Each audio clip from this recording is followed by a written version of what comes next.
The reason why porn is free is because they want the fighting age males of the population to be spiritually castrated and have nothing but a lack of focus and no drive whatsoever, so that they can't cultivate the reality that they truly desire.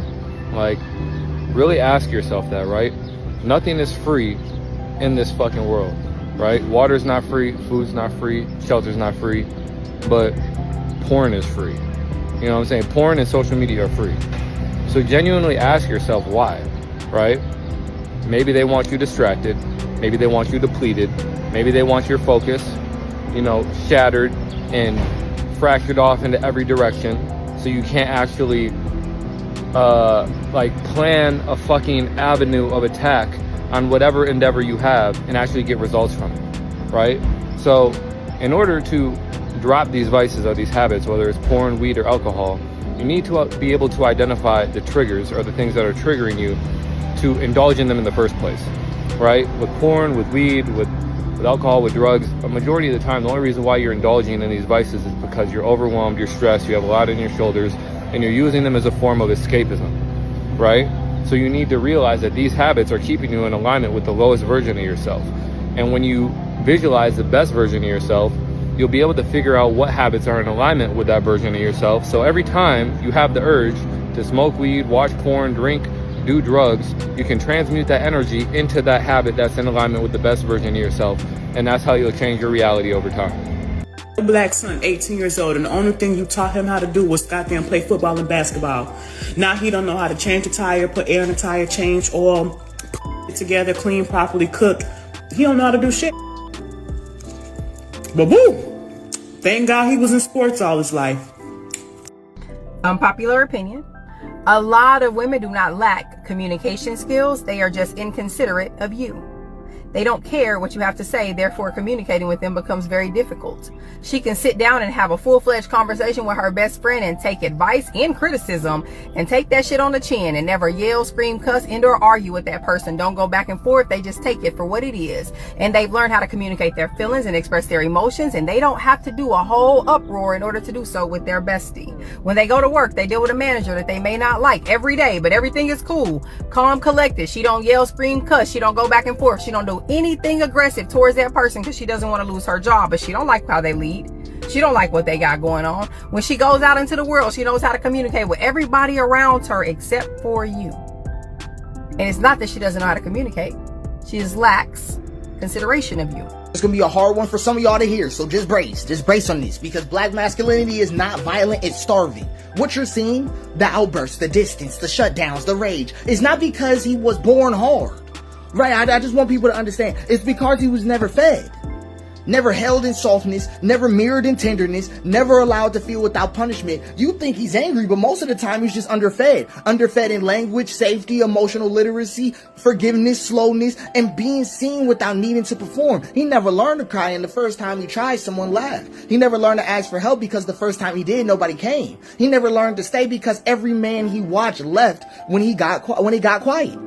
Right, so now he hurts people, he ghosts, he isolates, he controls, not because he wants to harm, but because he was raised in hunger, and the body will always find something new to chew on when it's been empty too long. Black masculinity has never been the problem. That's what I'm going to get at. It's never been the problem. Starved masculinity becomes distorted masculinity. Starved. Right? And here's one of the things, and I hear it all the time. It's not a racial issue. Starved masculinity becomes distorted masculinity. So we blame men for the mess, but we never ask who made the kitchen so empty. He doesn't need to be punished. He needs to be fed in language and patience and softness and presence and in the right to be more than just what the pain made him. Now here's the thing, right? A lot of y'all think that I'm making excuses for people who just hood and stuff like that. Nah. Understanding the condition does not excuse behavior. It just means that I'm more concerned with healing him. What? Like, some of y'all, and now here's the thing that gets dark for some of y'all. Some people think that removing somebody from the equation is the same as solving it. But you're gonna get a different answer every time. I need you to understand that. Removing a variable from the equation doesn't produce the same outcome. Right, so like, you can't just take all the hood black guys out the population and just think we're gonna get a healthy black society. No, we're gonna get a well-pruned one, and it's gonna be whoever whoever's the one doing the trimming is just going to be the guy in charge. No, we need to actually heal some of these issues. Black masculinity is underfed. This is going to sound crazy. They're going to say I've lost my mind. Because we're going to get into it right now. A lot of people, a lot of y'all are not single. You're emotionally in witness protection. Love can't reach you, not because it's not trying, but because you built a system to block it and called it self-worth. We're gonna dig into this. Don't call me crazy yet. Don't call me crazy yet. The illusion is singleness. You say you're single, but emotionally you're still defending territory that no one is attacking anymore. You're dating from a trauma perimeter, not an open heart. You're not single. You're guarded. You're not, you mistaken solitude for strategy. You believe you're waiting for the right one, but really you're filtering every potential partner through an algorithm built by betrayal. You built walls so high, even good love can't climb in. And here's the thing. This ain't even just directed at women. Brothers ain't been I ain't seen brothers in long-term relationships recently. We including everybody. It's a self-protection as policy. At some point, protection became policy. It's policy. You just gotta understand. Not a boundary you set, but a law you pass. Every conversation is evaluated for its exit strategy. Every compliment is met with suspicion. Every safe person is treated like a future threat. And you memorize red flags, which is good. It's good. Right? It's good. But you never studied the green ones. So you don't date people. You end up dating ghosts wearing faces of your own past. And then the thing is, this is how you cause that season where love can't reach you. Because sometimes it's not that love won't come, it's that your body don't believe in it no more. You flinch at kindness. You disassociate when someone stays. You distrust softness. When love gets close, you shrink to a version of yourself that's easier to manage but harder to love. Your love didn't leave you. Okay? It gave up knocking on the door with 12 locks on it. But here's the thing. Facts. Here's the thing. This is why I had to make sure it was, not gender assigned. Because healing is not about letting go of the person who hurt you. It's not. That's hard to hear. But it's about releasing the version of yourself that never got to feel safe in the first place. You don't need to become more lovable. You need to become more reachable. This means letting go. This means letting your policies expire. This means accepting that your safety plan was brilliant, but now it's outdated. Your healing got you here, but your softness will get you home. It's going to get you back. Right? And here's the thing. That's why I'm saying there's a difference between being single and being in a season where love can't reach you. And if that season's ending good, you don't need to date though. You don't. In my opinion, you don't need to date. You just need to unlock your door and then sit still long enough to hear someone knock. But don't get mad when you find out she's not completely yours. How do you ensure that it's your woman? You can't. That's her decision. What you mean you can't? Nah, I agree with that. I feel like as a man, you know when a woman is really invested in No, you. you don't. Versus why? No, you don't. And that's what men be scared of. Because once you get into that space where you think you know that, and then some bad shit happen, and it can catch you completely off guard, that shit can ruin your life. But you don't Men feel like have you noticed men don't bounce back from hard breakups? Yeah. They really don't. If a man been like a real long-term relationship, he don't just leave that and go jump to some new shit and be happy. Yeah. Not unless he been unhappy for a real long time, but if he's happy at some point, and then she completely switched the program, that shit up. Men don't talk. And this is something that we have to look at. They're taught to be a man and internalize everything. And then on top of that, us women, we have never learned, we were never taught what it means to create the atmosphere for your man to open up himself to you. And so in times and moments where your man opens up himself to you, it's very hard for you to receive it.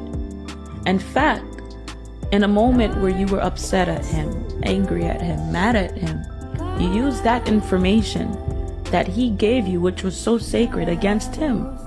It was a slap to his face. And now you're asking yourself, why doesn't he talk? Why doesn't he want to speak to me? Why isn't he going the same way that he did before? So we have to learn how to create the atmosphere for a man to open up himself to us. But it's imperative that we know that this atmosphere comes from within.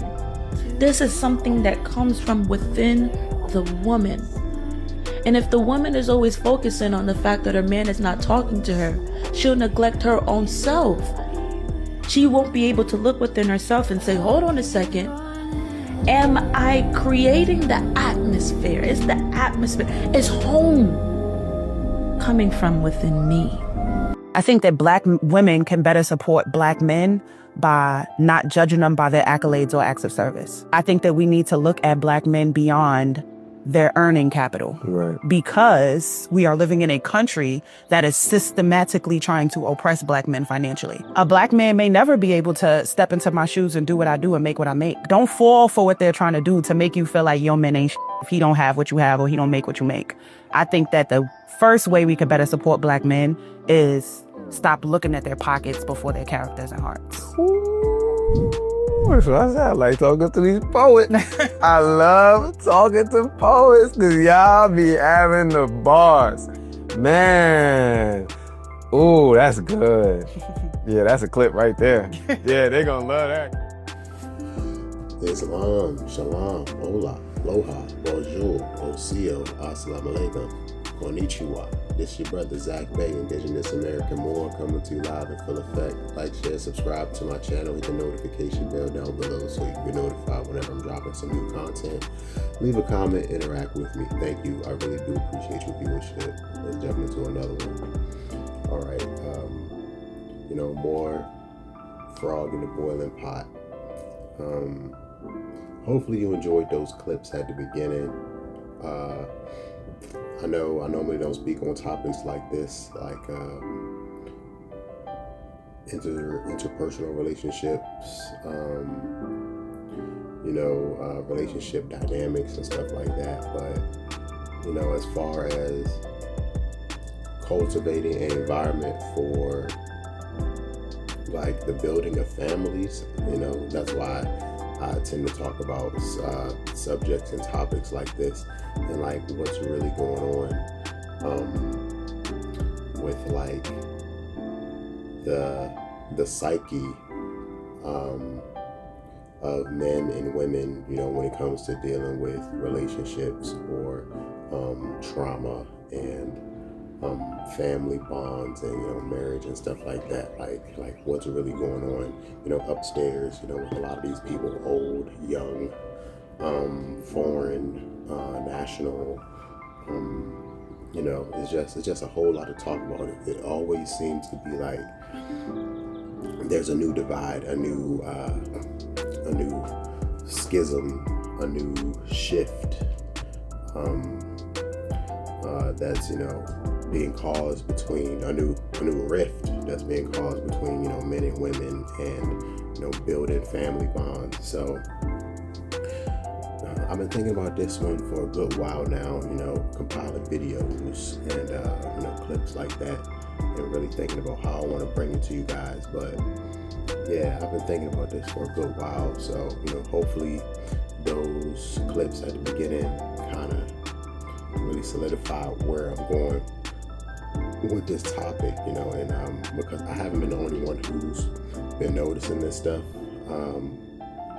It really seemed to have been like a weird shift ever since, the whole scamdemic, plandemic thing ended, the whole shift into the new normal, right? I made a video about the new normal and what we've all been adjusting to, what has been thrust upon us as a society.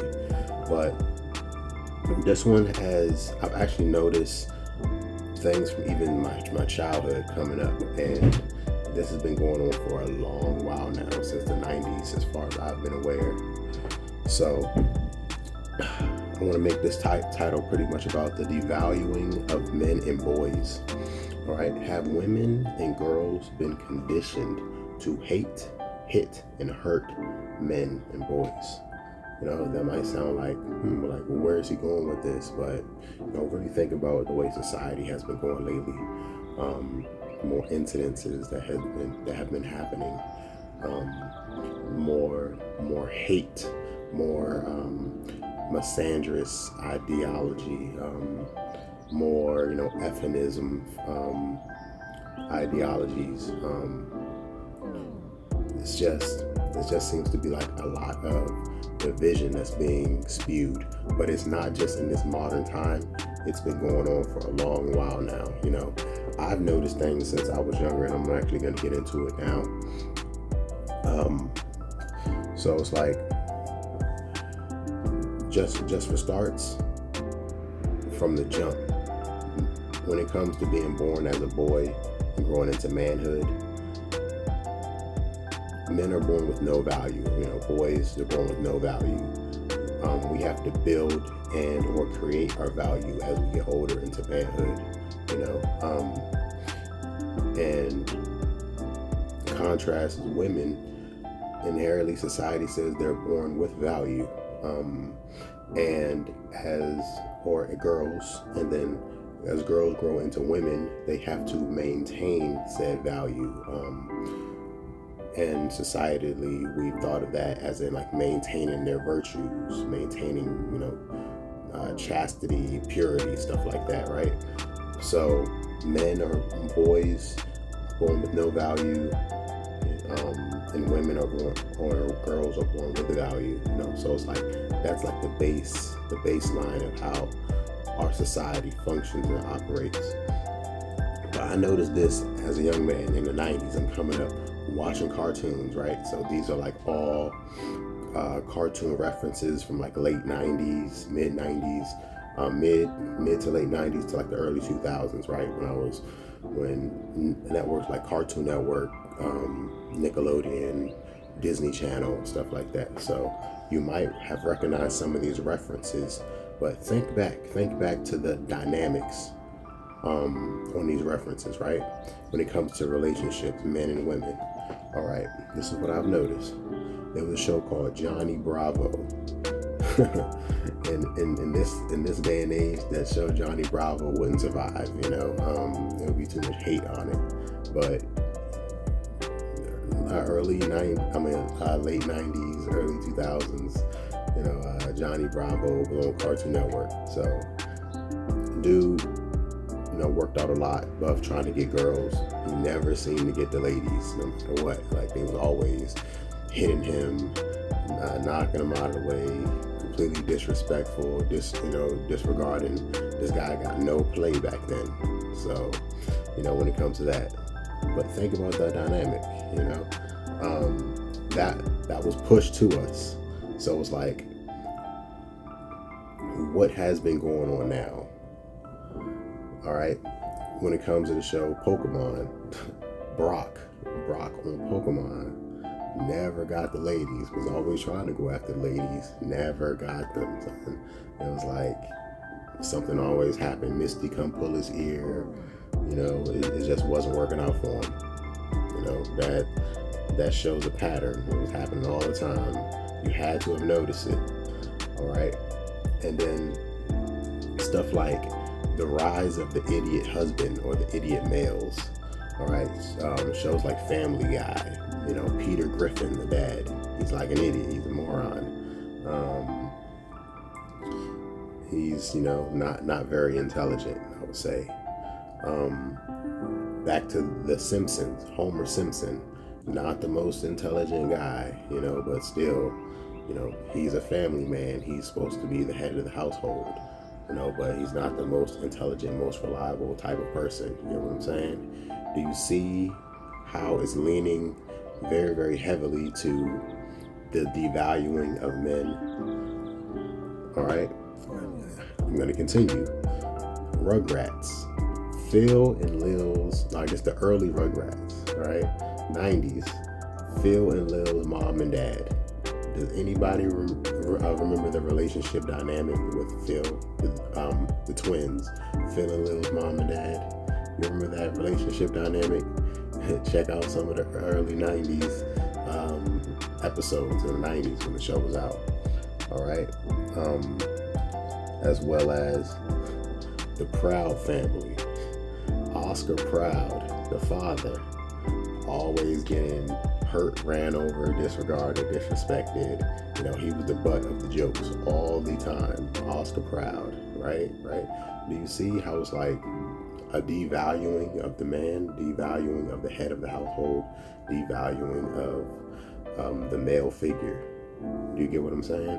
This has been a trend going on for a long time, and these are references I'm bringing up from my childhood that I noticed, and I was always looking at that like with a side eye, like, why do they keep doing that to the guys? Like, why are the guys always the butt of jokes? Why are the guys always the ones getting, you know, that cartoon hurt, you know, when they get flattened out and then they gotta puff back up, or they get dropped off a building, or they get ran over by a mob of people, or, you know, they're always the ones, you know, being the butt of the joke, always. All right, Jimmy Neutron, on Jimmy Neutron, the father. Jimmy Neutron's dad was an idiot. Come on now. The Jetsons, this is like the oldest one I remember. And the show The Jetsons, it was like the Flintstones and the Jetsons. The Flintstones was back in like prehistoric times. The Jetsons was set in the future, right? All right.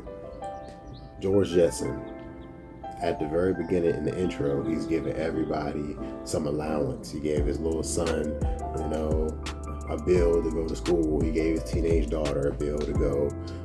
His wife, he gave her a few bills. She take the whole wallet from him and leave him with the bills. And that's how it goes. I'm just like, whoa, completely disrespected. Like, why do they keep doing this? Why is this the trend? Is this supposed to be funny? Because it isn't. Like I didn't really think it was that funny even when I was coming up, but it was always like the butt of the joke was always the guy, always the male figure. You get what I'm saying? And then fast forward to now, 20 years later, you know, and it's like men, fathers have no value in society, or very, very little value in society. You know, and then when it comes to like racial dynamics, we already know what like the racial caste system in America has been set up, like who's more valuable versus who's less value, right? And then you add that with the gender dynamics, right, in the relationship. So, right, it's like, where is this all going? Where's this all leading? Because relationships don't seem to be getting any stronger. Families aren't really building as much as they used to. You know what I'm saying? Along with that, right, it's like it was always perpetuating the happy wife, happy life scenario instead of a happy spouse, happy house scenario. Both spouses are happy, taking care of each other, and the household is thriving. Instead, it's like the wife has the priority of being happy, and if she isn't happy, no one else is happy in the household. And the sacrificial lamb always has to be the man, always. So I'm like, that doesn't foster a healthy dynamic when it comes to, you know, building relationship, building the bonds of marriage. Moving along. Okay, I remember this from back in the 90s. It was a song. As soon as I heard this song, I instantly didn't like it. Maybe I subconsciously knew that it was a psychological operation. But when I heard this song back in the 90s, I'm pretty sure you're gonna catch the melody as soon as I sing it. I'm gonna sing a little verse. Forgive me if it sounds bad, but it was the song that was like, anything you can do, I can do better. I can do anything better than you. No, you can't. Yes, I can. You remember that? It's like boy versus girl. I'm like, why are they pushing this? I remember back in like elementary school when they was playing it. I'm like, why are they pushing this song? Why are they trying to cause this divide?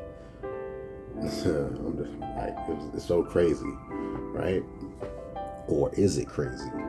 Is it part of an agenda? Is it part of the plan? Think about it. All right, rounding out here, just a couple more, but in this modern time, there have been some viral clips going around of questions being asked. Like, all right, the Titanic, the ship that sank.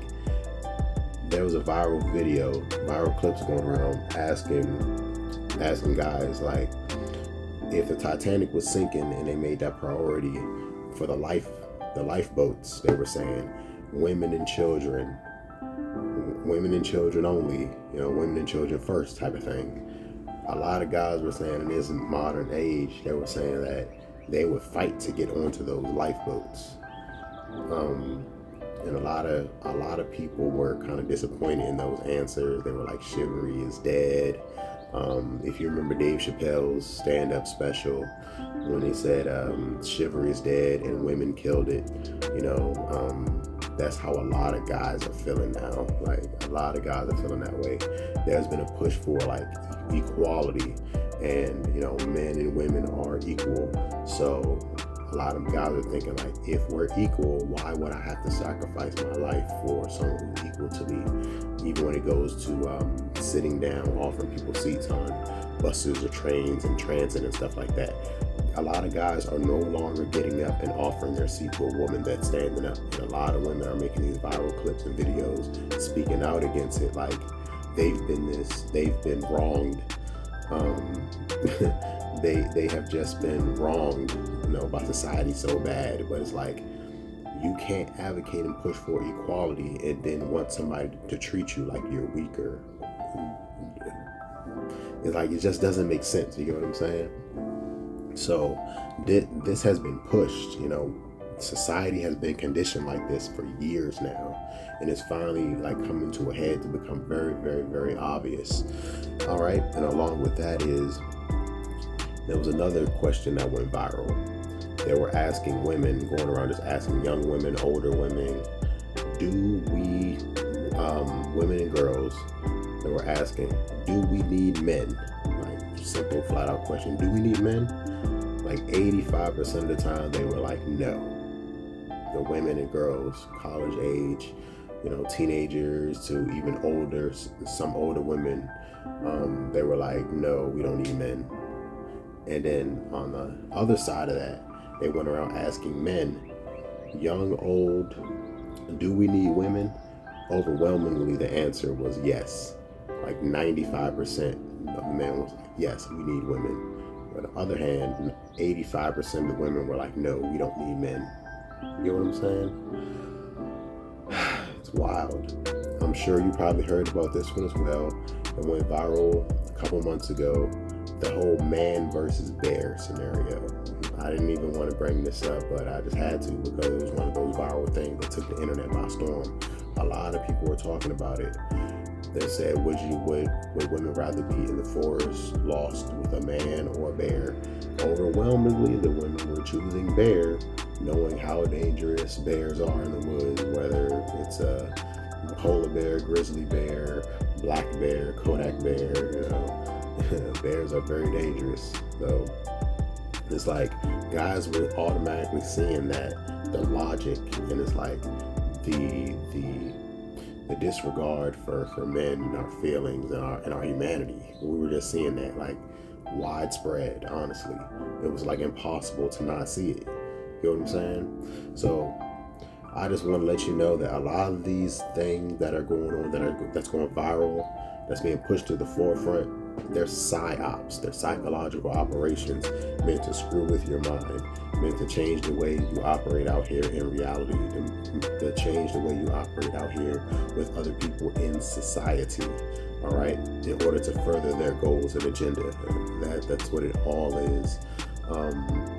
But like, knowing is half the battle. Knowing what to look out for, knowing that they're actually doing it, is like half the work already done. After that, it's just resisting and preventative measures and things like that, right? So before I end it, let me know how I'm doing down below. Like, share, subscribe. And I definitely have to do a shout out for men's mental health awareness always, because it's just not talked about enough. The chances of men, unaliving themselves are incredibly high, and those numbers and figures just don't get talked about enough. So, men's mental health awareness is very, very important. But yeah, like, share, subscribe to my channel. Share this video, because they're always trying to silence voices like mine. Once again, this is your brother Zach Bay. Peace.